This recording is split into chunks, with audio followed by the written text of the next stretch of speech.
bailaba tango con el morocho. Con el morocho de Sperger. Con puro Sperger. Que después me dejó por otra. Pero cuando quedó viudo te volvió a pedir casamiento, tú le dijiste que no. Yo estaba presente cuando pasó eso. Yo estaba en mi casa cuando Sí, llegó pues el tenía morocho. como 5 hijos, yo iba a parecer colectivo educacional.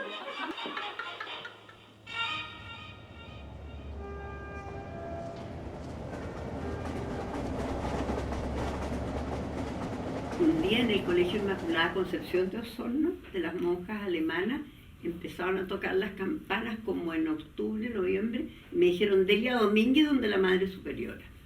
Entonces yo me acuerdo que metí las manos al bolsillo, iba pensando, ¿cuál es la última que habré hecho? La monja me va a pegar, Dios mío, debo haber mirado a los milicos allá al otro lado de la reja, que estaba el regimiento al lado, y yo me subí a mirar a los milicos, pero no a ellos, sino que a los caballos.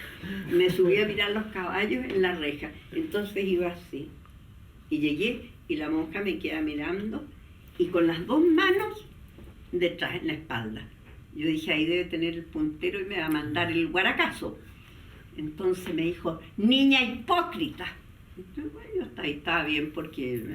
¿Y por qué? Le dije yo, ¿por qué no había dicho que era poeta? Y me mostró, yo tenía 7 años, y me mostró un diploma. Y recuerdo que el año 82, cuando yo estaba, creo que estaba en octavo, en una escuela, la escuela número 5 de Osorno, se presentó la oportunidad de participar en un concurso. Y este concurso yo lo gané. Gané el concurso con un poema dedicado a Cristóbal Colón. Y un poema dignamente olvidado y perdido. Me acuerdo la primera cuarteta que decía, la uva es un fruto pequeño, delicioso y saludable, que desde tiempos remotos ha sido siempre invariable. Esa era la primera estrofa. ¿Cómo? No sé. Y fueron como 4 o 5 estrofas, y la última decía, allá lejos se divisa el viejo parrón en flor, que a todos los niños de Chile nos dice, amadme de corazón. Y fue, digamos, un concurso que significó bastante para mí, porque era la primera vez que yo tenía un reconocimiento público como poeta, digamos, ¿no? Como poeta, como pequeño sujeto que escribía algo, digamos, que no tenía mucha importancia, digamos, ¿no? Para el resto, ¿no?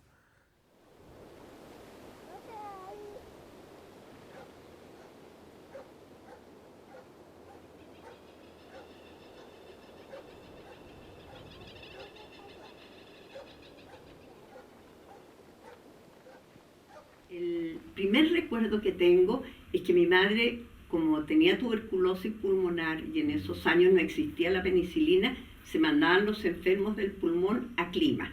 Y el Clima era o San José de Maipo o Los Andes, la ciudad de Los Andes. Entonces yo me vine solita con ella y una nana desde Osorno, y resulta que en Los Andes ella se fue al cielo, cerró los ojitos para siempre. Pero cuando yo miré, me acuerdo que una señora que me fue a buscar, una señora después, me dijo, no metas bulla. Yo no sé cómo me acuerdo de eso, porque tu mamá está durmiendo. Y ella siempre, yo la veía en camita, muy joven y bonita. Ahí está la fotografía de ella, digamos 1 año antes de irse.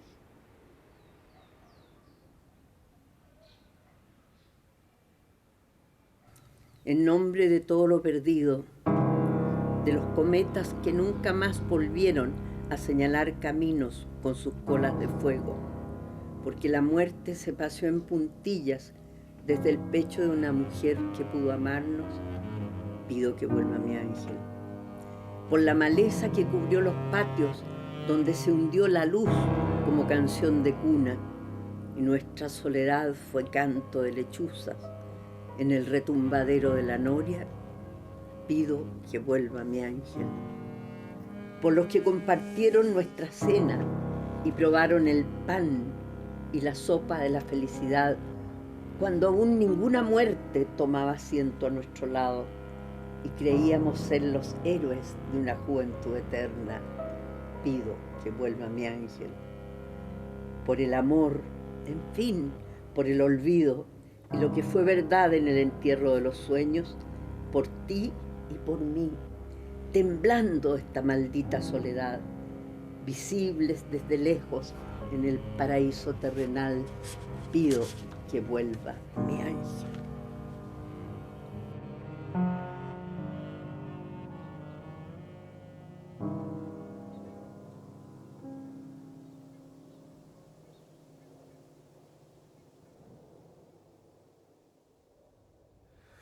Bueno, mira, yo creo que empecé a escribir poesía como creo que en segundo año, ¿no? Segundo año escribía pequeños versos, ¿no? Más que nada, digamos, para cumplir ciertas requisitorias escolares, ¿no?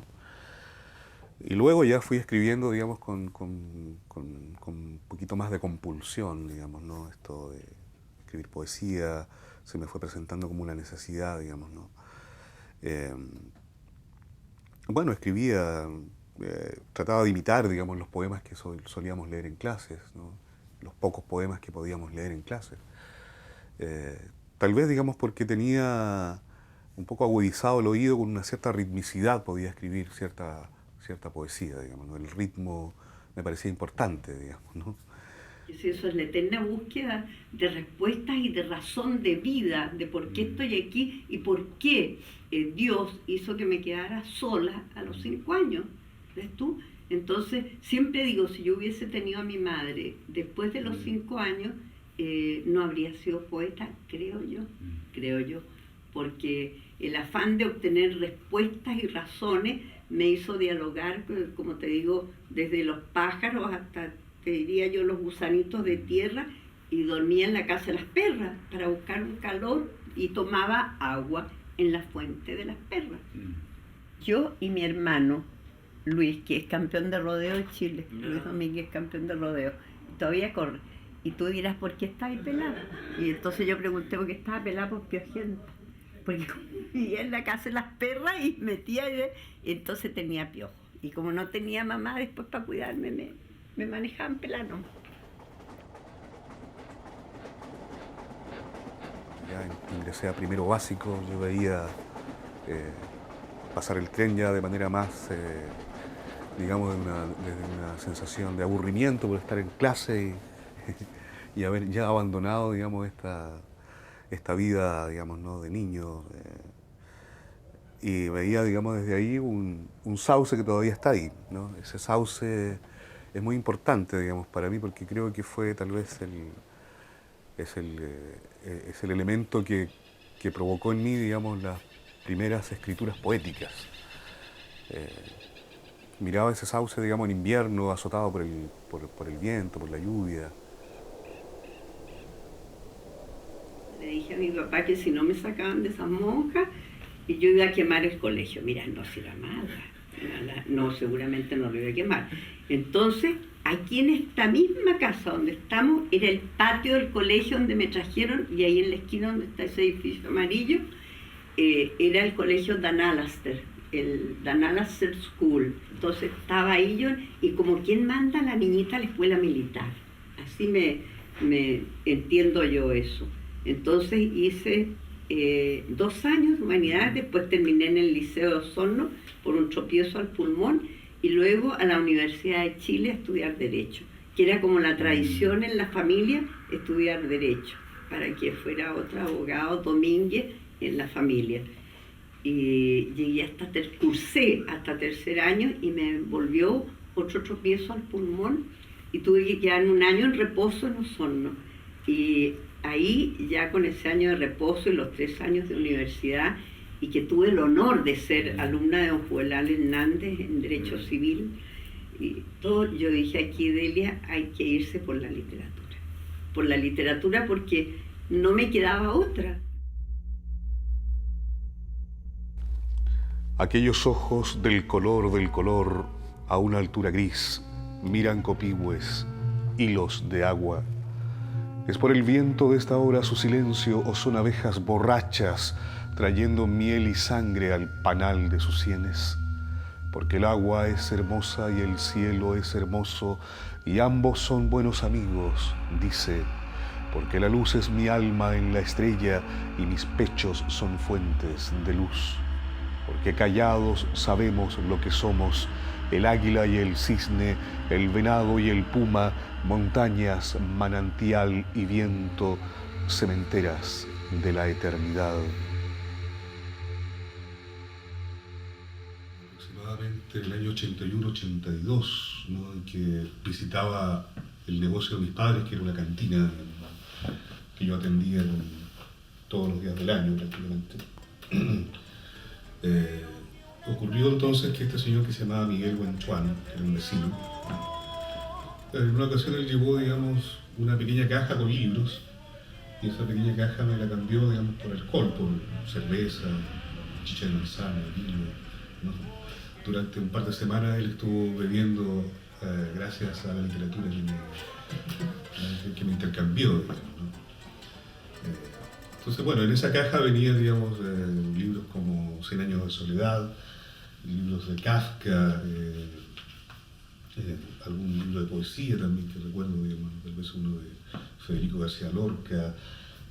Las lecturas, una vez que ya estaba en la universidad y cuando tenía el Simbólico Retorno publicado, porque antes del Simbólico tenía muy pocas lecturas literarias, pero me fui primero por los románticos alemanes, que era una pequeña biblioteca que había en Bellavista, que estaba Hölderlin, estaba Rilke, estaban los músicos alemanes, era todo. Me acuerdo que el único libro que había en castellano que yo veía eran los de la Buena Tierra, de la Pearl Bach, que eran libros de narrativa, no era poesía, y me los sabía de memoria.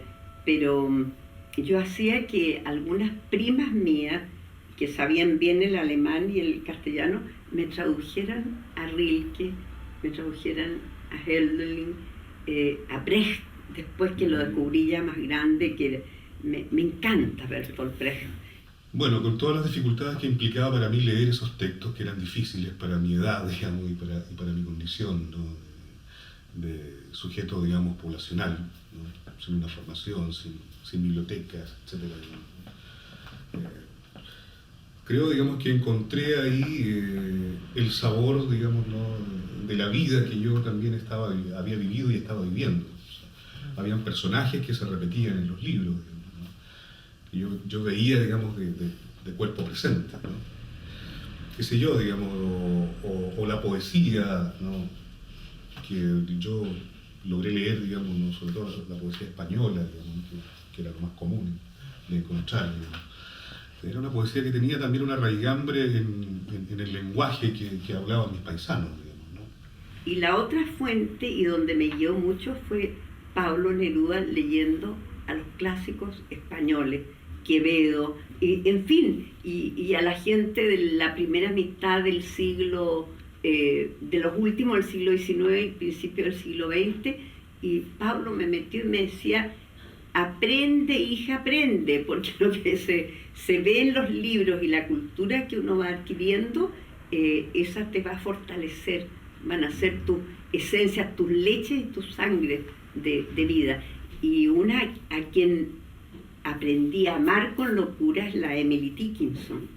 La Emily Dickinson, con quien el crítico Camilo Marx dice que yo tengo mucha proximidad con la Emily Dickinson. Todo lo que yo leo de alguna manera influye en lo que hago. Desde la poesía griega, digamos, pasando por la poesía norteamericana del siglo XX, por la poesía francesa, por la poesía árabe que estoy leyendo últimamente. Todo, por supuesto, en traducciones, porque yo no conozco ni domino ninguno de esos nobles idiomas. Sí, efectivamente, digamos, mi escritura le debe una vela a cada santo, digamos, ¿no? Y no puedo yo, digamos, negar que tengo, digamos, una deuda permanente con todos mis poetas de cabecera.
quedé viuda antes de casarme. Claro, y yo no lo menciono mucho eso Claro. porque es tan trágico, a mí me marcó eso. Y lo terrible que yo lo supe por el diario en Santiago, que lo habían asesinado. Le metieron igual que en el Correo 5 balazos. Y fíjate que fue terrible, a mí me marcó la vida. Yo debo haber tenido 24 años, 25, y Milton debe haber tenido 30. Y estaba alojada en el Hotel Crillon con mi papá, y llega la mucama y me dice, tome el mercurio, que es mala la gente en su tierra. ¿Por qué? Le dije yo. Fíjese que a un caballero joven lo mataron de 5 balazos. No le puedo creer, le dije yo. Y me pasa el diario, y yo me acuerdo que estaba con la taza así para el desayuno, y miro y dice, al joven empresario Milton Hinostroza asesinado a 5 balazos. Es decir, a mí se me entró la respiración, se me entró el habla, se me entró todo. ¿Qué hacía yo? Y fíjate que despidió a un chofer, él, porque, no sé por qué lo despediría, un señor Carrillo, y dicen que a media mañana, porque el hijo de mi nana trabajaba ahí en el frigorífico. Y volvió Carrillo a las 12 del día, fue a una ferretería, San Pedro con el desahucio, compró en esos tiempos, hace 50 años, no cargar armas, no era, entonces compró un revólver, o pistola, no sé lo que sería, y volvió, y cuando a las 12 del día, esto me lo contó el hijo de mi nana, fue y le dijo, te voy a matar, porque por esto, por esto y por el otro. Entonces le disparó 2 balazos, y Milton alcanzó a salir, tenía una Opel Blitz, una camioneta, y le dijo, ya me fregaste, Carrillo, no me mates, me fregaste. Entonces Carrillo le dijo, no, si te voy a matar nomás, porque me echaste. Y dicen que, me contó el chico este Pancho, que le pegó y la bala, lo que es el destino, en eso creo yo, que Dios tiene escrito el tiempo de sus hijos en la tierra. Fíjate que la bala, dicen que pegó en el tapabarro de la camioneta Opel, y rebotó y se le metió al corazón.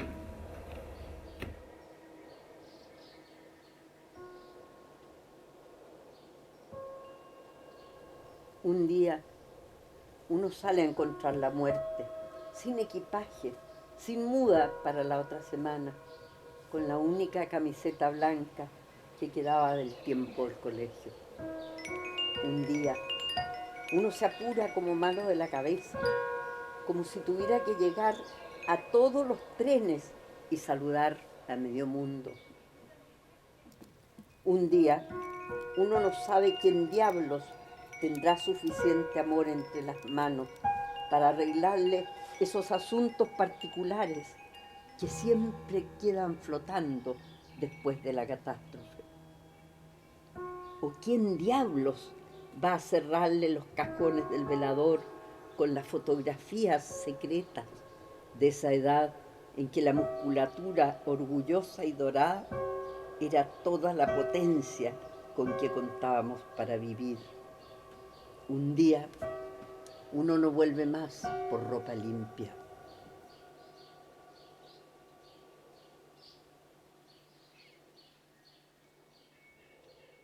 Cualquier situación, digamos, límite para el ser humano, digamos, no lo hace de alguna manera enfrentarse, digamos, a sí mismo, ¿no? Porque además que el cáncer, digamos, es una enfermedad que nace de uno, digamos, que uno, que son tus propias células, digamos, las que te atacan, digamos, ¿no? Entonces, como una enfermedad, una especie, digamos, de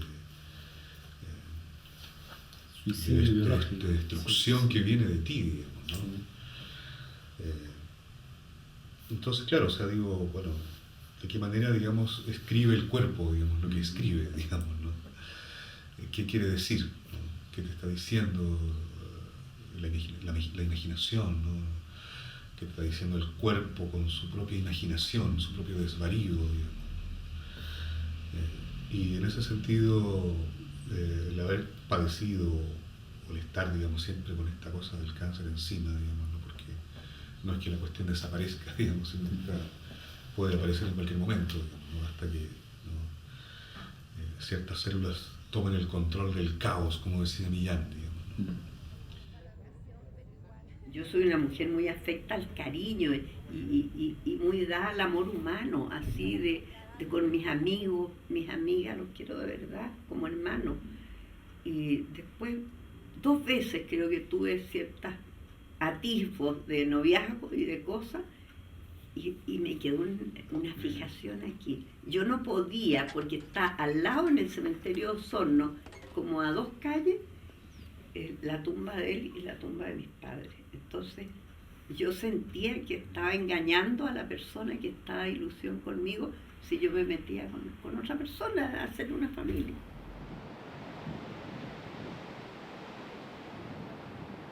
Creo, digamos, que de alguna manera el padecer ciertas situaciones dolorosas, límites, hace que uno, digamos, tenga también una mayor conciencia, digamos, ¿no?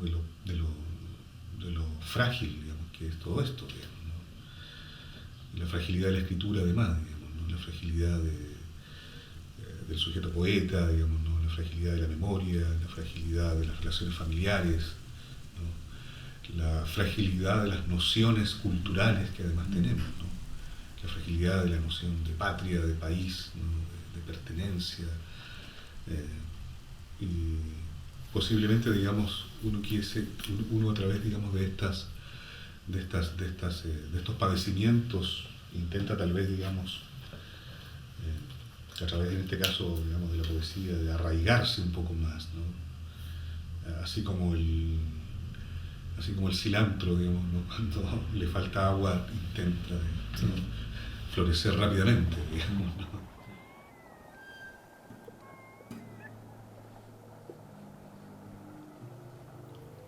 Sobrino, tú sabes que me llamo y no me llamo Luis Yanquilev.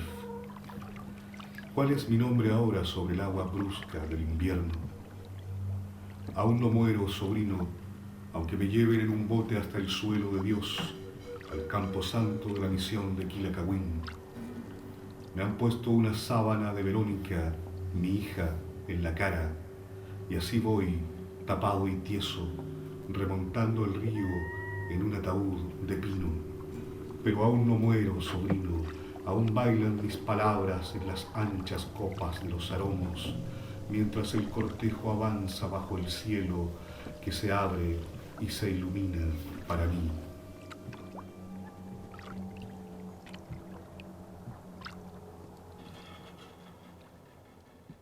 En ese intertanto, en los 3 años que estuve en la universidad, que fue del 50, creo yo, al 52 o 53, claro, esos años, la Sociedad de Escritores de Chile, la SECH, hizo un concurso para escritores jóvenes menores de 20 años.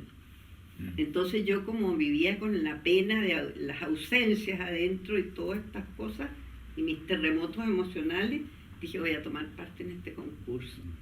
Y me da como, no es falta de modestia decirlo, pero gané el concurso de la SECH con simbólico retorno, que lo publicó la editorial universitaria.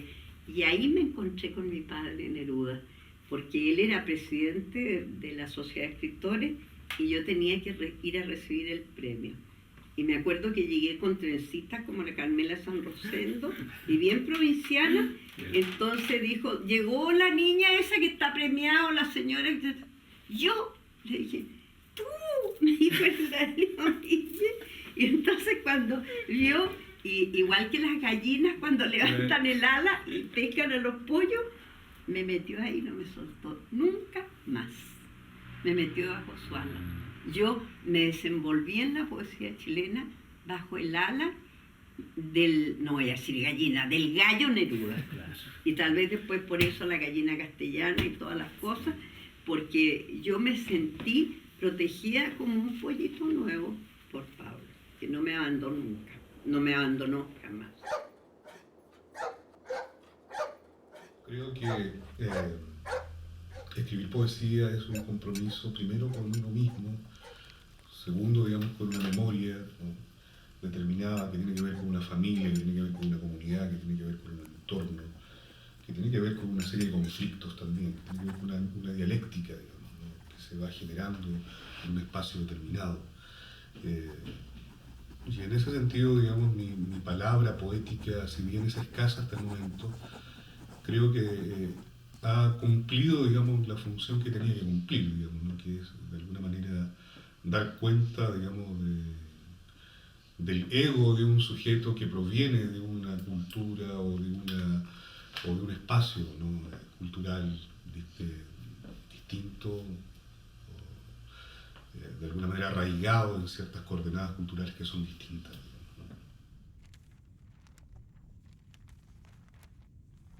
Bajo la influencia de Neruda, después, bien joven, como a los 28, fui una de las primeras directoras de la Sociedad de Escritores. Y yo le dije, Pablo, si yo soy del campo, no me conoce nadie. Y yo le dije, ¿quién va a votar por mí? Yo voy a ser tu jefe de campaña. Y por supuesto salí con los votos comunistas. Claro. Fíjate, y yo que soy católica, apostólica y chilena. Entonces salí con los votos comunistas. Estuve de directora como 3, 4 periodos bajo la presidencia de Rubén Azoka, maravilloso. Mi labor en ese sentido, digamos, es una labor que trato de hacerla de la manera más honesta posible, digamos, es decir, escribir lo que a mí me parece que tiene que ser escrito y por otra parte, digamos, que tiene que ser publicado, no para que mi nombre figure, digamos, como una especie de sujeto, una especie de famosillo de la literatura. Creo que entre los 18 y los 26 años quise ser famoso, digamos, pero se me pasó. Y en esos tiempos se fundó, no sé qué, se creó la televisión, ¿qué año? Sería 65 por ahí, la televisión en blanco y negro, por supuesto, y era de la Universidad de Chile. Entonces fue la Mireya Latorre la que me llevó al canal un día, me dijo, tú que eres escritora y eres amiga de don Francisco Coloani, de todos estos viejos, ¿los quieres entrevistar? Ah, bueno, ya. Fíjate que nunca le he tenido miedo al público, gracias a Dios. Cuando hay poca gente me siento desdichada, cuando tengo un auditorio grande me siento más contenta. Ahora mi labor, digamos, como gestor cultural, como antologador, como intelectual, entre comillas, digamos, ¿no? Como animador de la literatura, en este caso mapuche, yo lo veo, digamos, como una labor, como un gesto también ético, ¿no? O sea, responde, digamos, a mi necesidad de ayudar a visibilizar parte de la escritura de los compañeros que están, digamos, haciendo su trabajo. Es una labor, digamos, que es necesario hacer, ¿no? Hay, me parece, digamos, buenos poetas, pero no solamente, digamos, existen buenos poetas, existe, digamos, una sensibilidad que reclama un espacio en la sociedad chilena. Buenos días. ¿Puedo pasar? Me llamo Pablo Neruda y te pido permiso para entrar en tu casa, para leerte mis versos, para que conversemos. Empecé a colaborar con la Paula y después fuimos el primer medio que cuando Neruda sacó el Nobel y llegaba de Francia ya muy enfermito, fíjate que la Delia Vergara me encerró en una oficina de Paula y me dijo, vamos a hacer el primer medio que le va a hacer el homenaje a Neruda y tú que eres como la hija de él, así que escribe.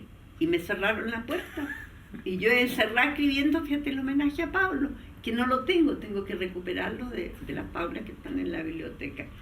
Entonces, después me dijo, ¿y te gustaría colaborar aquí? Pues, yo feliz.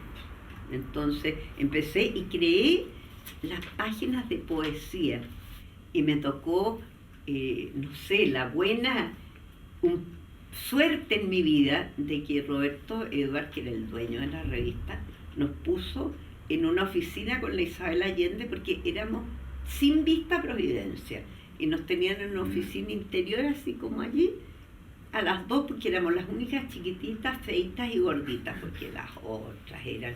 Entonces me enriqueció todo ese contacto ajeno a la poesía, pero por pura obra del Espíritu Santo, sí. Entonces fue que la Isabel me estaba entrevistando.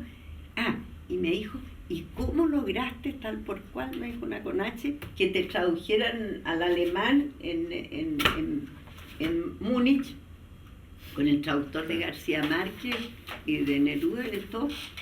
Fíjate, Isabel, le dije, yo nunca he ido a Alemania, pero yo vivo a Milagrada. Entonces me dijo, pero qué palabra más buena, a Milagrada. Me dijo, préstamela. No, tonta lesa, le dije, te la regalo. Así que le regalé la Milagrada a la Isabel.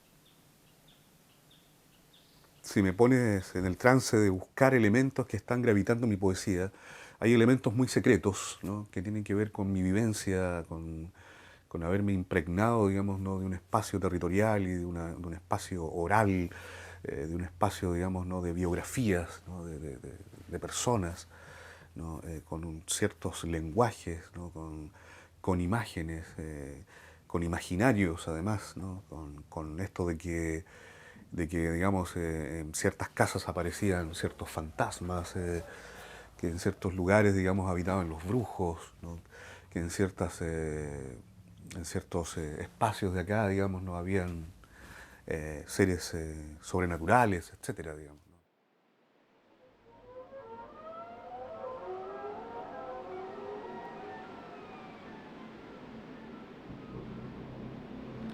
Los pájaros blancos van por montes y por llanuras, llevándose la espesura del cielo azul de San Juan, hacia la mesa de piedra donde Huenteao nos cura de males y de lisuras, con gruesa agua y con sal. Déjale por eso un canto marero a las tres oscuras piedras donde el viento dura más que en la tierra y el mar. Se hará después el silencio tras la bandada que apura la noche y las alturas hasta el oleaje final.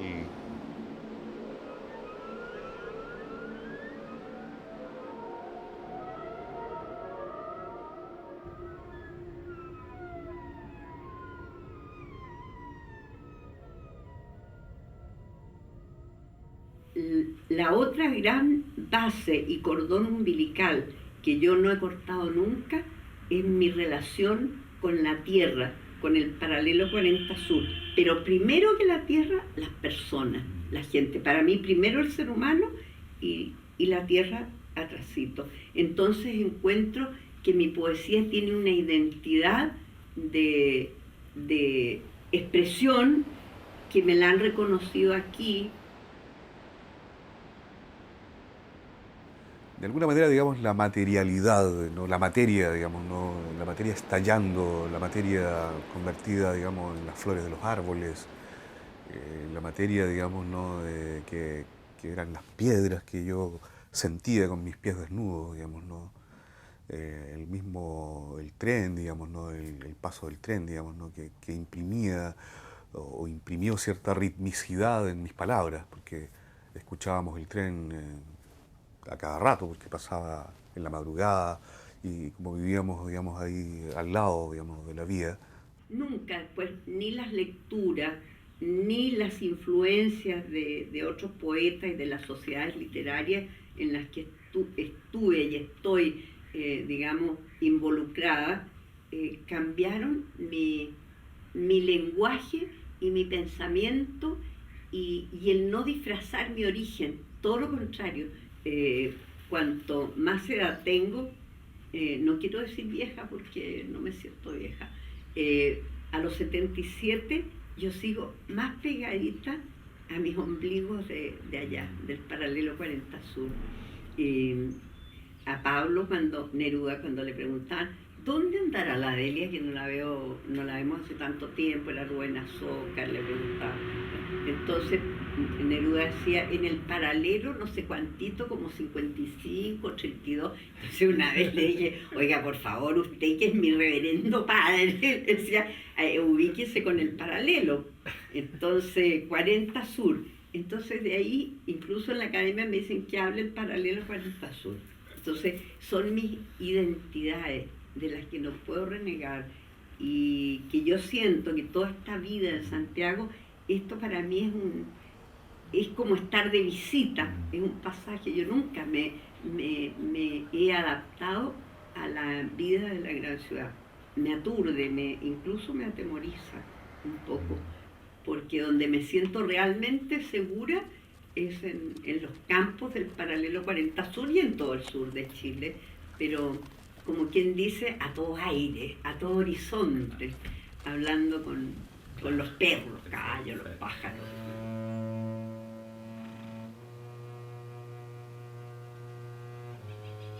Se revuelcan las yeguas en el pastobillo, como jugando, como muriendo las yeguas.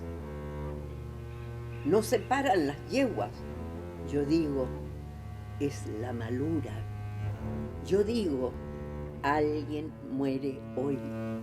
Algo grande va a pasar aquí si no se paran pronto estas yeguas mulatas que me trajinan por el sistema arterial, por el hueso sacro, por el sistema cerebro inmemorial, con toda la historia de la casa, como las polonesas, el Danubio y la marcha triunfal. Las señales no mienten. Si no se paran las yeguas, se nubla toda la suerte. Naipe revuelto. A estas alturas nadie puede ordenar a los hijos del paraíso. Todo es un galope de yeguas volteadas sobre el óxido empastado de América del Sur.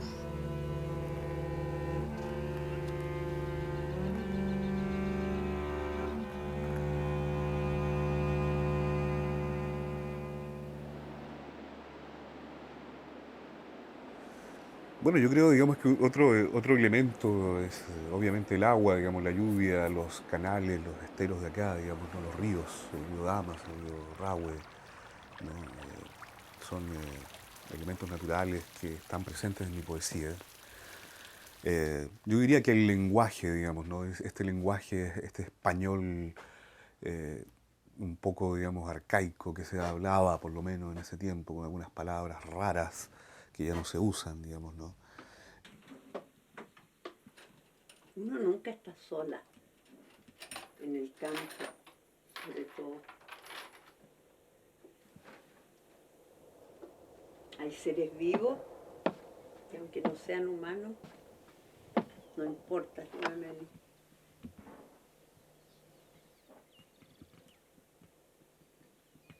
Yo quisiera aprender el lenguaje de los pájaros. Lo he estado mirando la vida entera.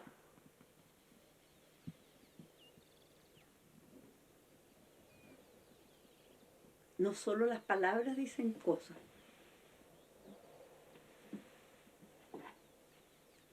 A veces el silencio dice mucho más que las palabras.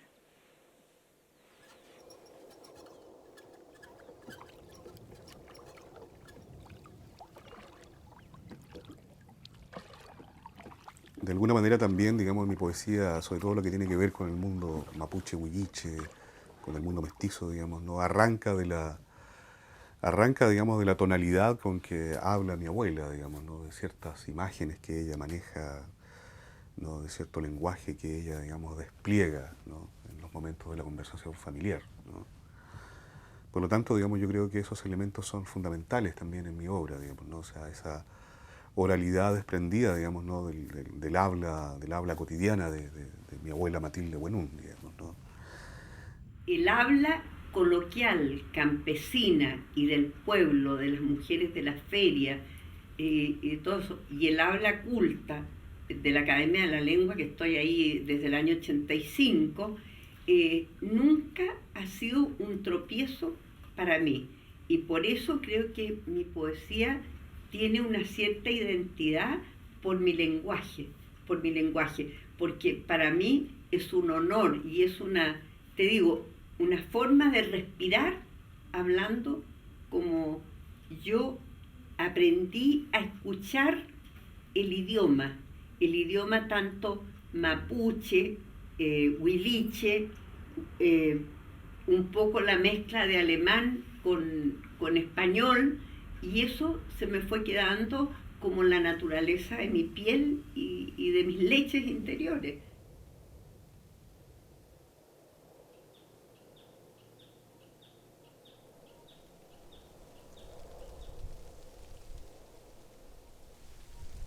El poeta, digamos, se hace cargo también, yo creo, de comunicar lo que el árbol puede plantear, ¿no? Lo que un espacio físico puede estar diciéndonos, ¿no? Con errores o sin errores, ¿no? Creo, digamos, que en mi caso yo he estado, digamos, situando personajes, situando lenguajes, paisajes determinados, porque esos paisajes exigen a esos personajes y esos lenguajes.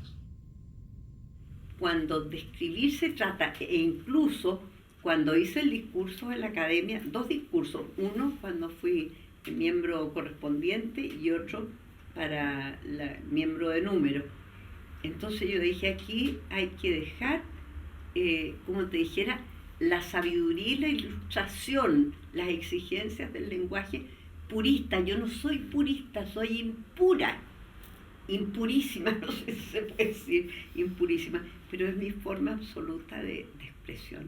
No puedo, y ya no cambié ya, porque a estas alturas de la vida, a los 77, no voy a cambiar. Incluso ahora que estoy escribiendo, preparando un libro, que no son memorias, porque todos me preguntan, claro, pasado los 70, ¿son memorias? No, le digo, es lo que conversamos una vez, ese nidal de pájaro indecente. ¿Ves tú? Que estoy conservando el mismo lenguaje, incluso en uno de estos libros, no sé si en este de la paila, los huevos revueltos, no le quise pedir prólogo a nadie y escribí una imitación de prólogo. Para los mapuches existe un concepto que es el tubún, ¿no? El tubún es el lugar de origen, ¿no? Y el lugar de origen, digamos, para un mapuche tradicional, digamos, ¿no? de tiempos, digamos, ¿no? Pre-reduccionales, ¿no? Era un lugar, digamos, sagrado, ¿no? Porque ese tubún, digamos, tenía que ver con su familia, ¿no? Pero no solamente con su familia humana, sino con su familia natural, digamos, los elementos de la naturaleza también eran familia, digamos, del mapuche, ¿no? Tradicional, ¿no? Y en ese sentido creo que, claro, o sea, yo no podría, digamos, escribir sobre Yanquilev si no lo sitúo en su lugar de origen, en su tubún, digamos, ¿no? Y en su diáspora, ¿no? Y en ese círculo que se va cerrando, digamos.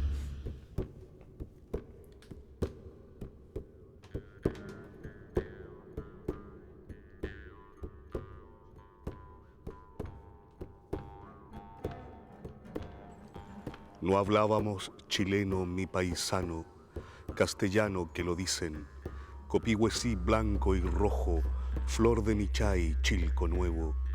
No sabíamos de Virgen ni de Cristo Padrecito, ni del Dios en las alturas. Jugábamos tirándonos estiércol de caballo en los potreros, robábamos panales a los ulmos y a los moscos y pinatras a los guayes de la pampa. Mirábamos desnudas bañarse a las hermanas con manojos de quillay en el arroyo. Malo era, sí, por eso vino envidia y litigio y carabina, por eso se volvieron lobos los venados y los peces. Malo era, paisanito, malo era. Comíamos caliente el crudo corazón de un cordero en el lepún, rezábamos huilliche al ramo de laurel junto a la machi, matábamos con fuego al que mete huecufe contra el cuerpo y contra el alma. Brujo diablo, anda vete, decíamos escupiendo, y el bosque más espeso escondía a la lechuza.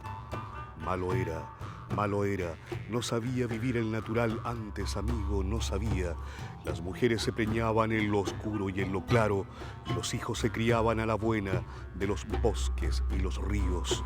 Así era, mamita, así fue. Las estrellas dejaron de alumbrarnos la sangre de repente y tuvimos que ocultarnos como zorros en montañas y barrancos.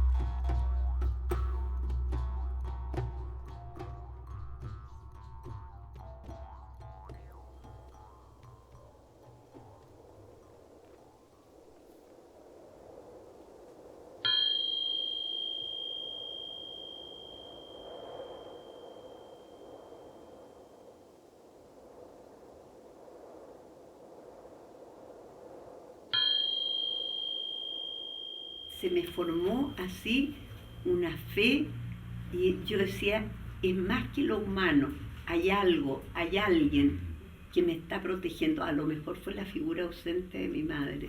Eso puede haber sido. Se me transformó en una guía espiritual, en una razón de creer más allá de lo que veo y de esperar lo bueno, pero no como preguntaba Sergio, para salvarme y en la eternidad, sino que para estar mejor en esta tierra y tener una estupenda relación humana.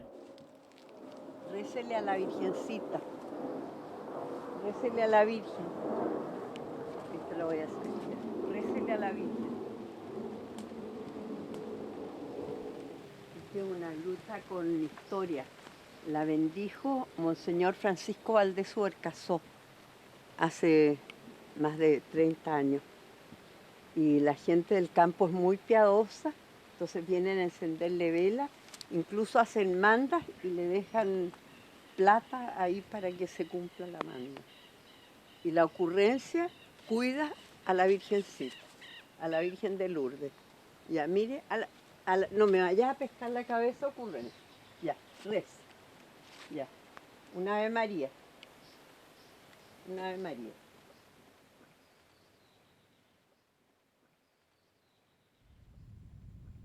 Siempre digo eso, rezar me da paz. Y quiero contar un detalle bien importante en esto. Cuando Pablo Neruda estaba gravísimo, y fue como 15 días antes de que volara de la tierra, que lo trajeran a la clínica Santa María, yo estaba con él y me estaba dictando esa introducción a las lluvias de Delia Domínguez. Yo estaba sentada en su camita y que me dijo, niña tonta, no deje margen porque no se usa, fíjate, tanto tan grave. Entonces llegó la Matilde, yo era deliecista, esa es una división que hizo Pancho Coloane entre los deliesistas y los matildistas. Coloane y yo, me dijo, estamos jodidos porque somos deliesistas. Entonces llegó la Matilde y me dijo, oye, vas a tener que irte porque viene el presidente Allende a ver a Pablo. Sí, le dije, Matilde, ya me voy. Entonces ella bajó así y Pablo desde su camita me miró y me dijo, hija, tírate una rezadita porque a lo mejor resulta. Él que era agnóstico, absoluto, y sin embargo creía en mis rezos. Y yo le tomaba la mano y le decía, uy, usted no sabe todos los jaculatorios que yo he tirado por usted. Y fue lo último que me dijo. Y en el papel aquí está donde me escribió, Adelia ya está al sur. Y va a ser hasta la eternidad. Y eso, nunca voy a olvidar su carita cuando me dijo, tírate una rezadita, hija, porque a lo mejor resulta. Yo le dije, va a resultar, pues. Le dije, y todavía le agregué, a mí los santos me oyen. Así que quédese tranquilito, no, pues los santos me oyen. Y de ahí ya no lo oí más.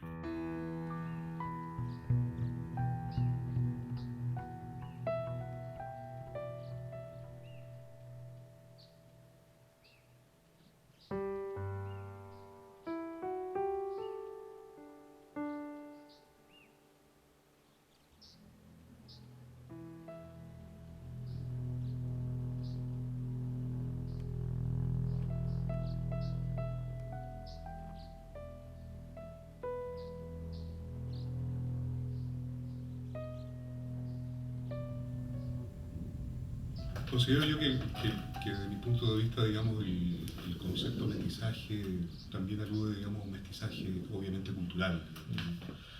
Y por qué no decirlo también un mestizaje de la lengua, ¿no?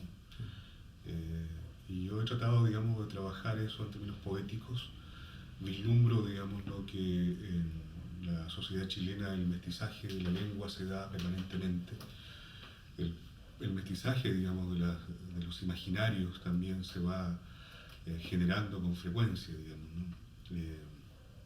Por lo tanto, efectivamente, digamos, yo creo que mi modo, digamos, de pensar, de imaginar, de aproximarme a la realidad, tiene que ver, digamos, con este concepto, digamos, ¿no? Con esta idea de que no solamente las sangres se mestizan, digamos. Yo creo que es una mezcla en mí absolutamente involuntaria, pero tremendamente necesaria, esencialmente necesaria, porque tal vez como no tuve la respuesta de madre y padre cuando era tan niñita, bueno, mi padre un excelente padre, pero él era juez, entonces él tenía que estar en el tribunal todo el tiempo y yo me las batía bastante sola en el campo y aprendí, yo creo que del mismo pueblo campesino, esa devoción por lo sobrenatural y por lo inesperado. Es decir, digamos, mi literatura, mi escritura poética es evidentemente, digamos, un intento, digamos, por conciliar, digamos, ¿no?, esta situación mestiza, digamos, ¿no?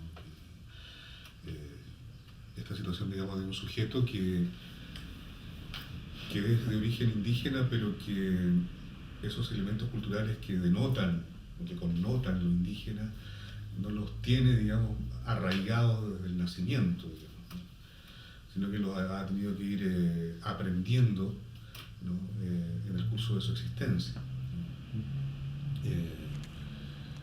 Y, digamos, este otro aprendizaje, digamos, ¿no?, intelectual, ¿no?, cultural, de irse, digamos, desarrollando en una literatura que ya por ser literatura, digamos, escapa, digamos, a los elementos culturales propiamente indígenas, ¿no? La letra, digamos, ¿no?, la letra impresa, digamos, ¿no?, el circuito cultural, el poder que también eso engendra, digamos.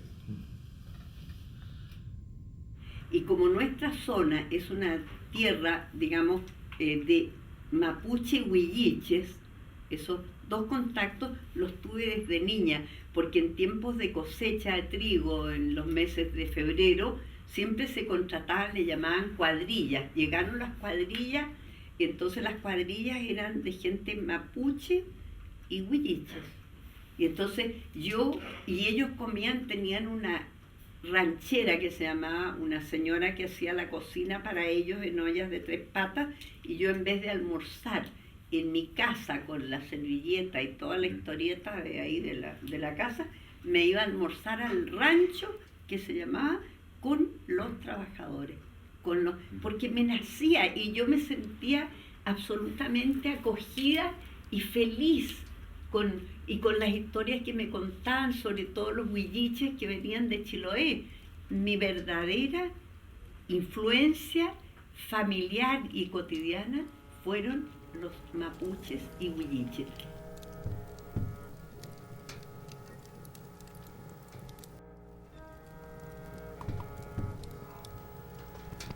Aquí, henos aquí ya viudos de nuestros dioses, viudos del sol, del agua y de la luna llena. Adentro, frente al brasero, quemamos lengua y memoria. Afuera florece el ulmo, la lluvia moja el laurel que brilla en mitad del monte. ¿Para quién brilla el laurel? ¿Para quién moja sus ramas? De lejos se escucha el mar y el graznido del guairao. Dormimos viudos del sueño, soñamos cosas que arden, cometas entre las rocas, aguas donde quema el oro. Es arte de brujos, grito, escupan esas visiones. Nadie me responde, nadie, solo estoy ante la noche. Afuera brilla el laurel a relámpagos y a sangre. El monte es una neblina y el agua del mar se arde.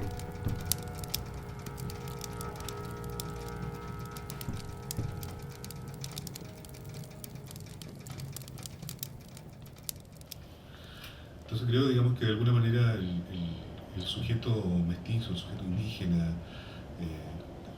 que escribe, digamos, está constantemente en una especie, digamos, de tensión, ¿no?, de conflicto permanente, ¿no?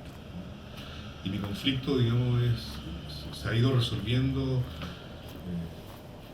en parte, digamos, a través de estos textos, ¿no?, de estos libros, ¿no? La intensidad de la solución, digamos, ¿no?, es parcial. No hay, yo creo, digamos, una solución final. Creo que el conflicto va a permanecer hasta que yo pueda continuar conversando o escribiendo.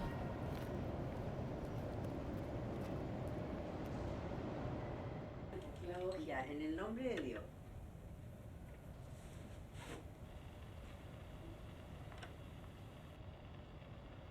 Ya, ahora un vals.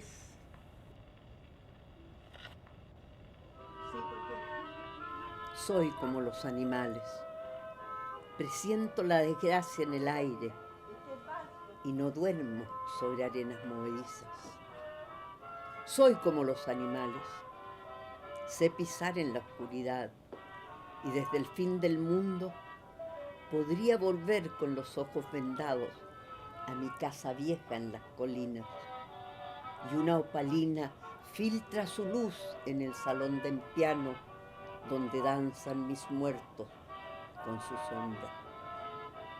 Soy como los animales. Siento que empiezo la vuelta a mi tierra de origen. Cristo sabrá por qué.